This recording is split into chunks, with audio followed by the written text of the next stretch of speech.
My grandma's 96, and like you talk to her and she lived through the Depression, and she's like, sometimes you just fucking work. It's not about like your art or like being stifled or like some shit. Like you just fucking work and you do what you want to do, knowing that later on you're making choices now that are going to affect what you want to do later on in life. And nobody wants to pay their dues. Nobody wants to work hard anymore. They just want to be like at John George in a sea of white coats with like no accountability.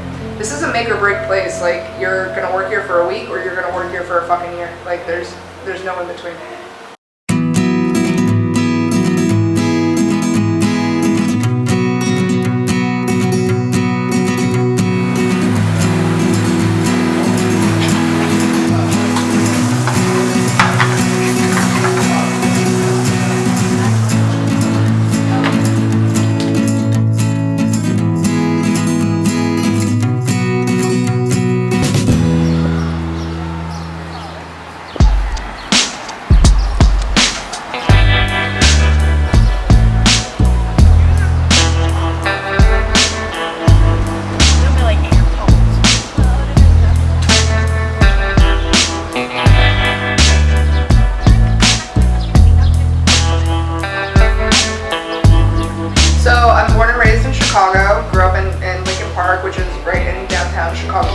Both sides of my grandparents were awful cooks. My dad was raised Quaker in Pennsylvania and like grew up with like cat's tongue and liver and terrible things. And then my mom's mom, still, she's like 96 and kicking it, but still puts pineapple in lime green jello. That's like her thing. So when my parents got together, they started cooking. So it was a lot of Paul Bocuse and Julia Child on PBS. And so when I was growing up, we were baking our own bread. We were canning tomatoes in the summer, making jams and jellies, pies, all that stuff. We just grew up in a very food-focused family, like farmers markets in the 80s, like that whole thing. They're definitely hippies, and so that's kind of like where my thing came from.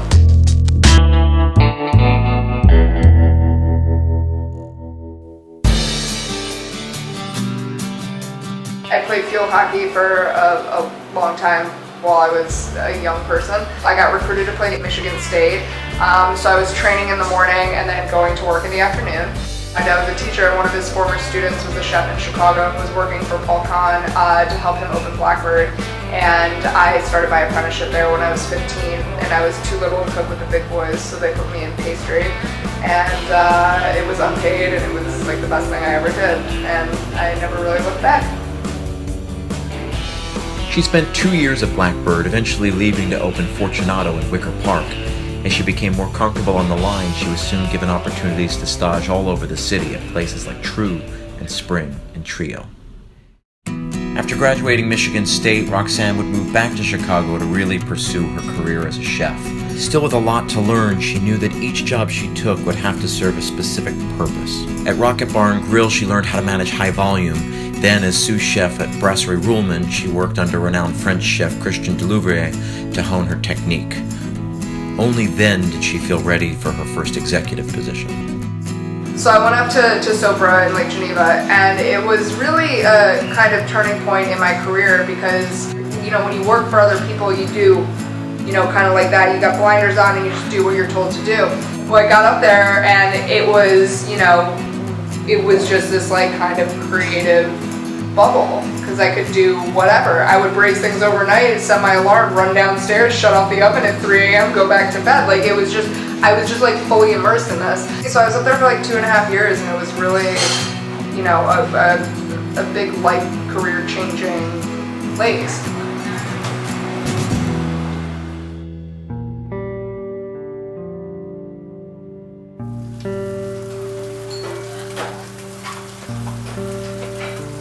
So we came to eat at WD-50, and I was like, this is not at all my connotation of molecular gastronomy. And it wasn't, you know, it was, he had this crab roll dish on the menu, and it was, I mean, the crab salad was rolled together and glued with meat glue, but that was not the thing that like blew my mind. It was, there was a Pepperidge Farm hot dog bun that had been put through a pasta machine to like flatten out, and then it was like with like an egg wash like glued around the crab roll. And so you would like toast it on the plancha, and then that was the dish with like little tiny like salt and vinegar potato chips and whatever. But I was like, fuck, I don't even give a shit about meat glue. I want to work for the guy that thought that he should put a hot dog bun through a pasta roller. You know, I want to work in that kind of place.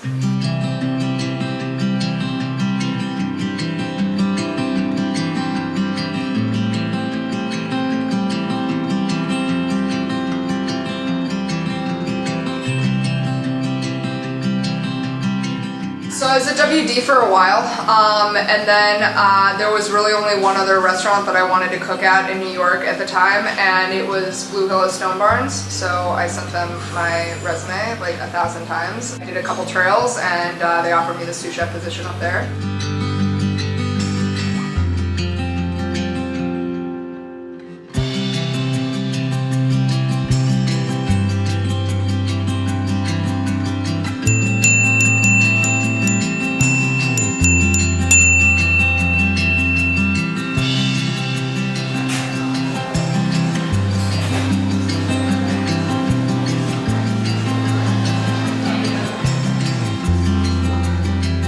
When I started Kingsley, I wanted to be at a place that people could get to easily and that was in a great neighborhood. You know, more of like a neighborhood thing that, you know, kind of reminded me of places that like I had worked at in Chicago. When I go out to eat, what's troubling for me and what we wanted to kind of fill the void of is that, you know, every time you go out, it's super expensive, you're getting mediocre food, and you're being made to feel like you're doing them a favor by eating there. And it's one of the things that we try to focus on a lot here. We talk about it almost every pre-shift, is that there are literally like thousands of restaurants in New York. What makes people want to come here and then come back here? It doesn't matter how good the food is at a place. If they have shitty service, they will never go back to that restaurant. And it's true. So the idea behind this place is that you shouldn't have to spend $1 billion to get treated like shit and have mediocre food.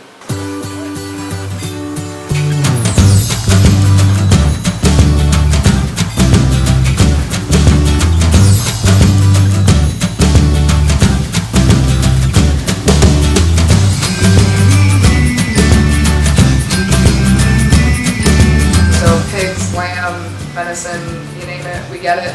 And you know, really cultivating these relationships that we have with a lot of the local farmers. I hate the term farm to table, because where the fuck else do you get your food from? I hate it. I think it's passé. I think it's stupid.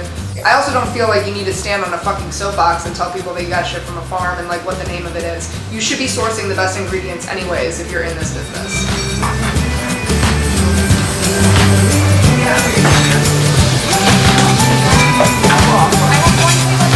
Order it in Caribbean, first course vodka, second course marrow, third course Italian course asparagus.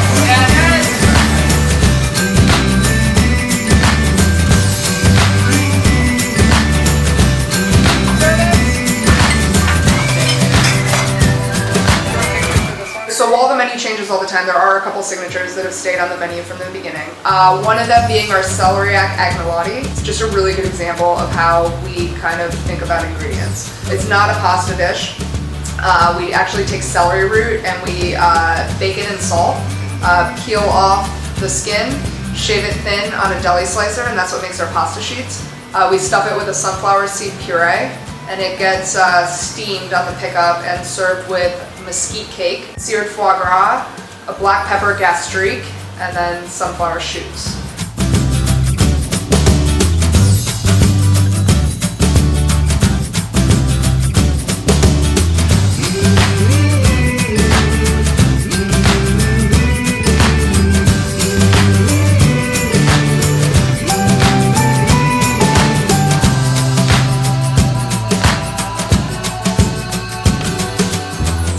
Cooks in my sous chef. Like, we do all this stuff and we work really, really hard, and there's so much heart in this place, and it's something that I'm so proud of because it's so much bigger than me. You know, it's not just me dictating all this stuff. Like, people want to be here and they want to work here, and they're proud of what they're serving and what they're doing, and that's something that I think, you know, I feel so fortunate that I've been able to like instill and create, and it's, you know, and it's something that they'll you know, hopefully translate as they move on, you know, or when they do, to the next places they go to, and it's still just like a little bit of change in the world.